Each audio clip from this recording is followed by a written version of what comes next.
Good morning, everyone. It is a Friday. Mr. Wilk is here once again. Good morning to you. Good morning. Yes, we have him on the bookends, the Monday and Friday. We bring Brian over here so that you're not completely bored with me all the time. Right, yeah, I try and We can have someone else get you bored. Yeah, so we can bore people together. Right, bore people together. Much better when you have others helping you out here. Hey, we're finally getting some rainfall here. For the most part, some much needed rain. It's been very dry. Right, yeah, it has. We've been talking. Well, you've been talking a lot about both of us have been talking about the brush fire possibility. This will help. It's not going to be a cure. I mean, I don't think we'll see brush fires too much today with the rainfall. Right. But we are expected to be dry again over the weekend into Monday. So while the rain will help moisten the ground, there's still going to be a lot of dry brush there over the weekend and into the next Monday. So just FYI. And then things start to change here. Just be careful on your driving. You know, we're back in rainy mode here. We haven't seen rain for a while. And here's the latest on our storm tracker. Oh boy, we're slow today. There we go. We put into motion. Right now, it's kind of cellular, a little line of rain now is getting. It looks like Meadville's starting to see some rain. Warren knocking on your door for a little bit. And then as you spread the picture out, here's what's coming our way. More substantial rainfall. So let me get up to a half inch, and it is needed. Some much needed rain to wet things down. A lot of people with wells, they Right, that's true. Yeah. like to help. I mean, this won't replenish them a lot. Most of that rain probably be absorbed by the ground before it gets into the aquifers, but it will help. It will help indeed. So, how are things looking for the weekend? Now, the good news is, first of all, temperature-wise, we do have temperatures pretty much in the 50s, so not too bad. I think I can live with the 50s. Yeah, 50s are going to be there for most of the day.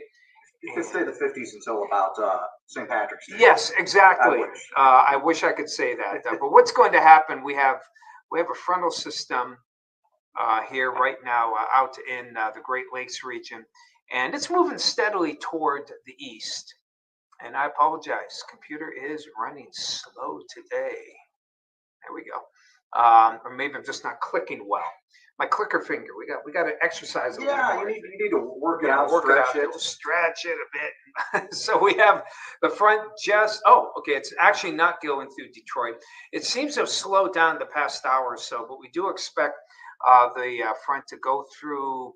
Best guess, probably around 3-ish. Let's see if the new Futurecast confirms that or not as we move it through. And 11 o'clock here. You can see southerly winds here. Here's the northerly winds coming across the lake. So here's 1, 2, about 3. Sometime around 3 o'clock, it seems to make it through Erie. And that's been pretty consistent on the models. Temperatures will quickly fall into the 40s. And that'll put an effective end to the mild weather that we've had so far. It was fun while it lasted. It was, but the I guess what they say. Oh gosh, now the term is escaping me here. The silver lining. The silver lining. Never heard that term before.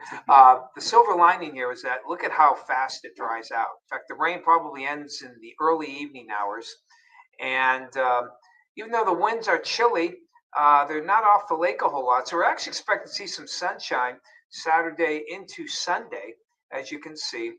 They're trying to, usually when the Futurecast has these, kind of little grayish screen, that normally doesn't happen. So I don't see rainfall. Sunday could be a little cloudier. But overall, we're going to keep it dry, really, over the next couple of days here once we get through today. And that's certainly some good news. Yes, if it stays dry, I'm okay with that. Absolutely. Now we want, of course, many people traveling for Thanksgiving, and let's. I can remember over the years driving home many times from Edinburgh, and the roads and highways not being safe at all, and I regret making that trip. Well, let's see if you're going to, people regret it this time. Here is a look Tuesday, Wednesday, and Thursday of Thanksgiving. And so far, haven't changed the tune too much on Tuesday. It does look wet, clearly rainfall here. And, so could be decent rain, but at least it will be wet. Now, as we hit Wednesday's kind of transition day, see still rain. Tuesday night looks like all rain. You can see the southwest flow on Wednesday, but even so, a front goes through during the day, and you can see right here some lake effect, northern parts of Lake Erie and into the northern parts of Buffalo for the end of the day Wednesday. Doesn't look bad. Now, winds expected to gust maybe 35 or 40. That may be the biggest thing on Wednesday. Temperatures should stay above freezing. So traveling Wednesday, I mean, the wind will be buffeting the vehicle, but you should be okay. Wednesday night to Thursday is when things could get interesting. By the way, if you're traveling to Buffalo on Wednesday, especially out toward Niagara Falls, it could be snowy. Or maybe even in the suburbs. Remember, this isn't gospel. Wind directions can change. But we'll see how the winds go more west to west-southwest. And for Thanksgiving Day, that brings lake effect snow into our region. It does look cold enough for snow. We feel pretty good about that. What we don't have a good handle on is how much snow and who will get hit. Models so far, past 3 days have been pretty consistent on that west to west-southwest flow. And you can see that that makes it a good chance for lake effect, mainly the lake shore counties, Ashtabula, Erie, Chautauqua, and perhaps the northern parts, maybe into Cambridge Springs and Springboro in Crawford County. Now, by Thursday night, it actually could get into the Meadville area. And I ran out of data. Can I extend that? No, I can't. Okay. I was hoping to get into Friday during the day. Looks like, though, the original thought, this is updated just in the past hour. It looks like Friday, there's still some lake effect bands here. So Black Friday may be a little snowier than anticipated, but it's too early. And we'll be updating you all next week. Okay, with some daily updates on your travel plans for Thanksgiving. But right now, at least if you have, for planning purposes, for Thanksgiving, plan on some snow and perhaps even into Black Friday. If you're going to shop or just go around, there may be some snow as well. Yeah, definitely. Go ahead. Speaking of snow. Redfin, I don't know if you're familiar with that, but Redfin is a realtor site, okay, like Zillow and Trulia and Realtor.com. They listed an updated top 10 snowiest cities. Okay, so I would like to ask you, and I know we're kind of pressed for time here, but of the snowiest cities,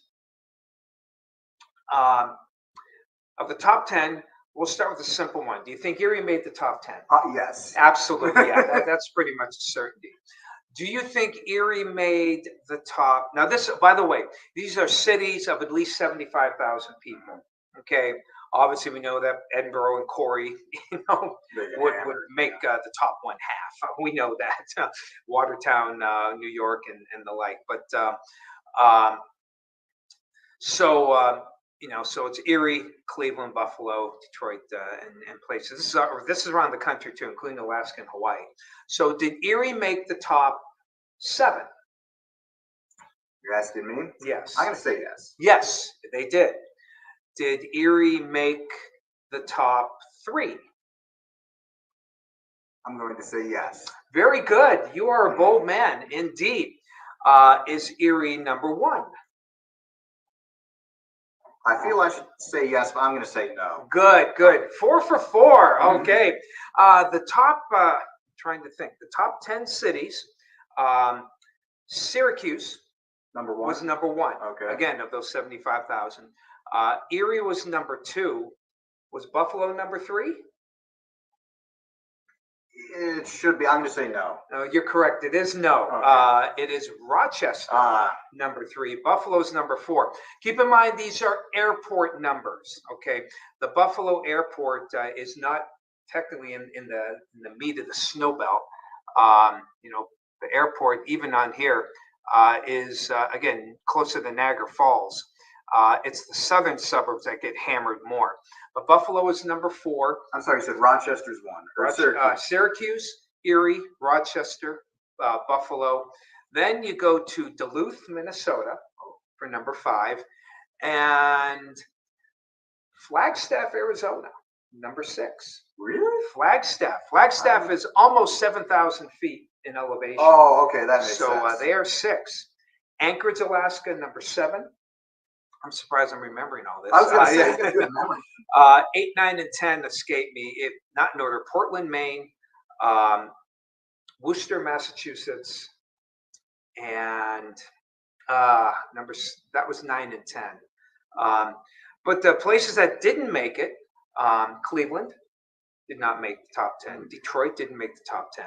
Toledo, some of the other, lake effect areas. Milwaukee, of course, those are on the east side of the state, so they don't get technically all the lake effect. But right, so going to Redfin, Erie, for those 75,000 people or more, the second snowiest, larger city in the country. But they're number 1 in our heart. They are.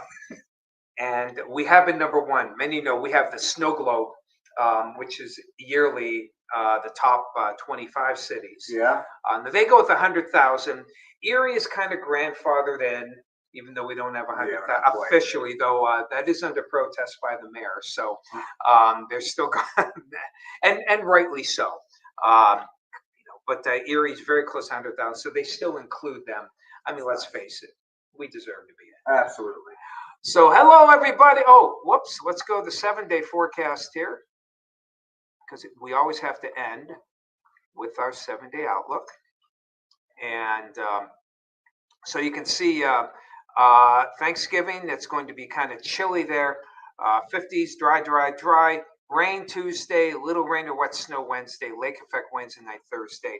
And that trend continues into Friday. Sorry, I can't say hello to you all because I've chatted way too much, but hopefully you've learned something. Mr. Wilk, Tom, thank you. Thank you. Enjoy your weekend. Thank you enjoy your weekend. Let's do this again on Monday. See you, everybody. Take care.